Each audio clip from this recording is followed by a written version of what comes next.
ಕರ್ತನೂ ರಕ್ಷಕನಾಗಿರುವ ಯೇಸು ಕ್ರಿಸ್ತನ ನಾಮದಲ್ಲಿ ನಿಮ್ಮೆಲ್ಲರಿಗೂ ನನ್ನ ಪ್ರೀತಿಯ ವಂದನೆಗಳು. ನೀವು ಎಲ್ಲರೂ ಕ್ರಿಸ್ತನಲ್ಲಿ ಚೆನ್ನಾಗಿದ್ದೀರಿ ಎಂದು ನಾನು ನಂಬುವವನಾಗಿದ್ದೇನೆ. ಕರ್ತನು ಕಳೆದ 7 ತಿಂಗಳು ನಮ್ಮನ್ನು ಕಾಪಾಡಿ ಈ 8ನೇ ತಿಂಗಳನ್ನು ನೋಡುವುದಕ್ಕೆ ನಮಗೆ ಕೃಪೆ ಕೊಟ್ಟಿದ್ದಾನೆ. ಈ ತಿಂಗಳು ದೇವರು ನಮಗೆ ಕೊಟ್ಟಿರುವ ವಾಗ್ದಾನವು ಸೆಫನಿಯ ಪುಸ್ತಕದಲ್ಲಿ 3ನೇ ಅಧ್ಯಾಯ 15ನೇ ವಾಕ್ಯದಲ್ಲಿ, ಇನ್ನು ಮೇಲೆ ಕೇಡನ್ನು ನೀನು ನೋಡುವುದಿಲ್ಲ ಎಂಬುದಾಗಿ ಕರ್ತನು ನಿಮಗೆ ವಾಗ್ದಾನ ಮಾಡ್ತಾ ಇದ್ದಾನೆ. ಪ್ರಿಯರೇ, ನಾವು ಬದುಕುವ ಈ ಕೊನೆ ಕಾಲವು ನಮ್ಮನ್ನು ಸುತ್ತಲೂ ಕೇಡುಗಳು ತುಂಬಿಕೊಂಡಿರುವ ಒಂದು ಕಾಲದಲ್ಲಿ ನಾವು ಇದ್ದೇವೆ. ಪ್ರಕೃತಿಯಿಂದ ಕೇಡುಗಳು ಉಂಟಾಗುತ್ತಾ ಇದೆ, ಮೋಸ ಮಾಡುವ ಮನುಷ್ಯರಿಂದ ಕೇಡುಗಳು ಉಂಟಾಗುತ್ತಾ ಇದೆ, ಅನ್ಯಾಯವಾಗಿ ಆಳ್ವಿಕೆ ಮಾಡುವ ರಾಜ್ಯದ ನಾಯಕರುಗಳಿಂದ ಕೇಡುಗಳು ಉಂಟಾಗುತ್ತಾ ಇದೆ, ಸೈತಾನಿನಿಂದ ಕೇಡುಗಳು ಉಂಟಾಗುತ್ತಾ ಇದೆ. ದೇವರು ಹೇಳ್ತಾ ಇದ್ದಾನೆ, ಇನ್ನು ಮುಂದೆ ನೀವು ಕೇಡನ್ನು ನೋಡುವುದಿಲ್ಲ. ಒಂದು ವೇಳೆ ನೀವು ಹೇಳ್ತಾ ಇದ್ದೀರಾ, ಸೈತಾನನಿಂದ, ರೋಗಗಳಿಂದ, ಸಾಲಬಾರದಿಂದ ಏನೋ ಒಂದು ವಿಷಯದಲ್ಲಿ ಕೇಡನ್ನು ಅನುಭವಿಸ್ತಾ ಇದ್ದೀರಾ, ಕರ್ತನು ನಿಮ್ಮನ್ನು ನೋಡಿ ಹೇಳ್ತಾ ಇದ್ದಾನೆ, ನನ್ನ ಮಗನೇ, ನನ್ನ ಮಗಳೇ, ಇನ್ನು ಮುಂದೆ ನೀನು ಕೇಡನ್ನು ನೋಡುವುದಿಲ್ಲ. Praise the lord.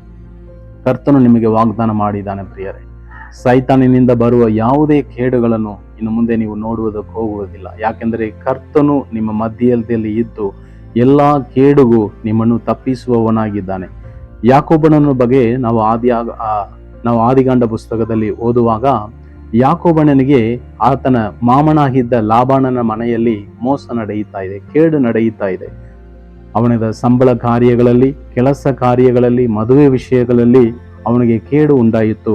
ಆದರೆ ದೇವರು ಯಾಕೋಬನ ಜೊತೆಯಲ್ಲಿ ಇತ್ತು ಆ ಎಲ್ಲ ಕೇಡುಗಳಿಗೂ ತಪ್ಪಿಸಿ ಆತನನ್ನು 2ರಷ್ಟು ಒಳ್ಳೆ ಕಾರ್ಯಗಳನ್ನು, ಆಶೀರ್ವಾದಗಳನ್ನು ಕೊಟ್ಟು ಯಾಕೋಬನನ್ನು ಅಭಿವೃದ್ಧಿ ಮಾಡಿದರು ಎಂಬುದಾಗಿ ನಾವು ನೋಡುತ್ತೇವೆ.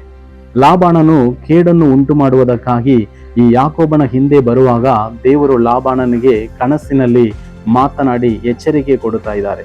ಯಾಕೋಬನ ಜೊತೆಯಲ್ಲಿ ನೀನು ಒಳ್ಳೆದನ್ನೇ ಮಾತನಾಡಬೇಕೆ ಹೊರತು ಯಾವುದೇ ಕೇಡನ್ನು ನೀನು ಮಾತನಾಡಬಾರದು ಎಂದು ಲಾಬಾನನಿಗೆ ಎಚ್ಚರಿಕೆ ಮಾಡುತ್ತಾ ಇದ್ದಾರೆ. ಪ್ರಿಯರೇ, ನಿಮ್ಮ ಜೀವಿತದಲ್ಲಿ ಕೂಡ ಸೈತಾನನು ನಿಮಗೆ ಕೇಡನ್ನು ಮಾಡುವುದಕ್ಕಾಗಿ ಪ್ರಯತ್ನಗಳನ್ನು ಮಾಡುತ್ತಾ ಇರಬಹುದು. ಆದರೆ ಈ ತಿಂಗಳು ಕರ್ತನು ನಿಮಗೋಸ್ಕರ, ನಿಮ್ಮ ಪಕ್ಷದಲ್ಲಿ ನಿಮಗಾಗಿ ಯುದ್ಧ ಮಾಡುವುದಕ್ಕಾಗಿ ನಿಮ್ಮ ಸಂಗಡ ಇರುವುದರಿಂದ ಯಾವುದೇ ಕೇಡನ್ನು ಇನ್ನು ಮುಂದೆ ನೋಡುವುದಕ್ಕೆ ನೀವು ಆಗುವುದಿಲ್ಲ.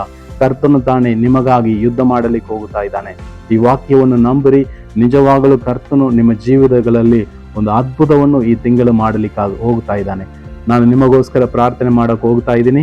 ನಂಬುವವರೆಲ್ಲರೂ ನನ್ನ ಸಂಗಡ ಪ್ರಾರ್ಥನೆಯಲ್ಲಿ ಜಾಯಿನ್ ಮಾಡಿಕೊಳ್ಳಿರಿ. ನಿಮಗಾಗಿ ಪ್ರಾರ್ಥಿಸುತ್ತೇನೆ. ನಮ್ಮನ್ನು ಬಹಳವಾಗಿ ಪ್ರೀತಿಸುವ ನಮ್ಮ ತಂದೆಯಾದ ದೇವರೇ, ನೀವು ಕೊಟ್ಟಂದ ಈ ವಾಗ್ದಾನಕ್ಕೋಸ್ಕರ ನಿಮಗೆ ಸ್ತೋತ್ರ. ಇನ್ನು ಮುಂದೆ ಕೇಡನ್ನು ನೋಡುವುದಿಲ್ಲ ಎಂದು ನೀವು ನಮಗೆ ವಾಗ್ದಾನ ಕೊಟ್ಟಿದ್ದೀರಿ ರಾಜ. ನನ್ನ ಜೊತೆಯಲ್ಲಿ ಪ್ರಾರ್ಥಿಸುವ ಒಬ್ಬೊಬ್ಬರಿಗೋಸ್ಕರ ನಾನು ಪ್ರಾರ್ಥನೆ ಮಾಡುತ್ತೇನೆ. ಅವರು ಯಾವುದೇ ಕೇಡಾಗಿರುವ ಕಾರ್ಯಗಳಲ್ಲಿ ಸಿಕ್ಕಾಕೊಂಡಿದ್ದರೂ ಪರವಾಗಿಲ್ಲ, ಅವರನ್ನು ಈಗಲೇ ನೀವು ಬಿಡುಗಡೆ ಮಾಡಬೇಕೆಂದು ನಾನು ಪ್ರಾರ್ಥನೆ ಮಾಡುತ್ತೇನೆ. ಯೇಸು ಕ್ರಿಸ್ತನ ನಾಮದಲ್ಲಿ ಅವರ ಜೀವಿತಗಳಲ್ಲಿ ಕೇಡನ್ನು ಉಂಟು ಮಾಡುತ್ತಾ ಇರುವಂತ ಎಲ್ಲ ಅಂಧಕಾರದ ಶಕ್ತಿಗಳು ಲಯವಾಗಲಿ ಅಪ್ಪ. ಎಲ್ಲ ಮಾಟ ಮಂದರದ ಶಕ್ತಿಗಳು ಲಯವಾಗಲಿ, ದುರಾತ್ಮನ ಶಕ್ತಿಗಳು ಲಯವಾಗಲಿ. ಎಲ್ಲ ಕೇಡುಗಳಿಂದ ಈಗಲೇ ನೀವು ತಪ್ಪಿಸುವುದಕ್ಕಾಗಿ ಸ್ತೋತ್ರ. ಆಮೇನ್. ಜೊತೆಯಲ್ಲಿ ಪ್ರಾರ್ಥಿಸುವ ಪ್ರತಿಯೊಬ್ಬರ ಮೇಲೆ ನಿಮ್ಮ ಪವಿತ್ರಾತ್ಮನ ಬೆಂಕಿಯ ಅಭಿಷೇಕ ಇಳಿದು ಬರಲಿ. ಅವರ ಮನೆಗಳಲ್ಲಿ ನಿಮ್ಮ ಅಭಿಷೇಕದ ಬಲವು, ಶಕ್ತಿ ಇಳಿದು ಬರಲಿ. ಯೇಸು ಕ್ರಿಸ್ತನ ರಕ್ತದ ಬಲವು, ಶಕ್ತಿ ಇಳಿದು ಬರಲಿ ಅಪ್ಪ. ಎಲ್ಲ ಕೇಡುಗಳನ್ನು ಉಂಟು ಮಾಡುವ ಆ ಮೂಲಗಳನ್ನು ಯೇಸು ಕ್ರಿಸ್ತನ ನಾಮದಲ್ಲಿ ಲಯ ಮಾಡುತ್ತೇನೆ ಕರ್ತನೆ. ಒಬ್ಬೊಬ್ಬರನ್ನು ಕೇಡುಗಳಿಂದ ತಪ್ಪಿಸಿ ಬಿಡುಗಡೆ ಮಾಡ್ರಿ ಅಪ್ಪ. ದೇಹದಲ್ಲಿರುವ ಎಲ್ಲ ಅನಾರೋಗ್ಯಗಳಿಂದ ಬಿಡುಗಡೆ ಕೊಡ್ರಿ ಅಪ್ಪ. ಸಾಲಭಾರದಿಂದ ಬಿಡುಗಡೆ ಕೊಡ್ರಿ ಯೇಸಪ್ಪ. ಹೌದು ಕರ್ತನೆ, ಯೇಸುವಿನ ನಾಮದಲ್ಲಿ ಆಮೇನಪ್ಪ. ಮೋಸಗಾರ ಮನುಷ್ಯರು ಅವರಿಗೆ ವಿರೋಧವಾಗಿ ಮಾಡುವಂದ ಆಮೇನ್ ಆ ಕೆಲಸ ಕಾರ್ಯಗಳಿಂದ ಬಿಡುಗಡೆ ಮಾಡ್ರಿ ಯೇಸುವಿನ ನಾಮದಲ್ಲಿ. ಎಲ್ಲ ಸೈತಾನನ ಕುತಂತ್ರಗಳಿಗೂ, ಮನುಷ್ಯರ ಕುತಂತ್ರಗಳಿಗೂ ನಿಮ್ಮ ಮಕ್ಕಳನ್ನು ತಪ್ಪಿಸಿ ಕಾಪಾಡ್ರಿ ರಾಜ. ಯೇಸುವಿನ ನಾಮದಲ್ಲಿ ನಿಮ್ಮ ಸಂರಕ್ಷಣೆಯ ಹಸ್ತದಲ್ಲಿ ಈ ವಾಕ್ಯವನ್ನು ಕೇಳಿ ಪ್ರಾರ್ಥಿಸುವ ಒಬ್ಬೊಬ್ಬರನ್ನು ನಾನು ಅರ್ಪಿಸುತ್ತಾ ಪ್ರಾರ್ಥಿಸುತ್ತೇನೆ.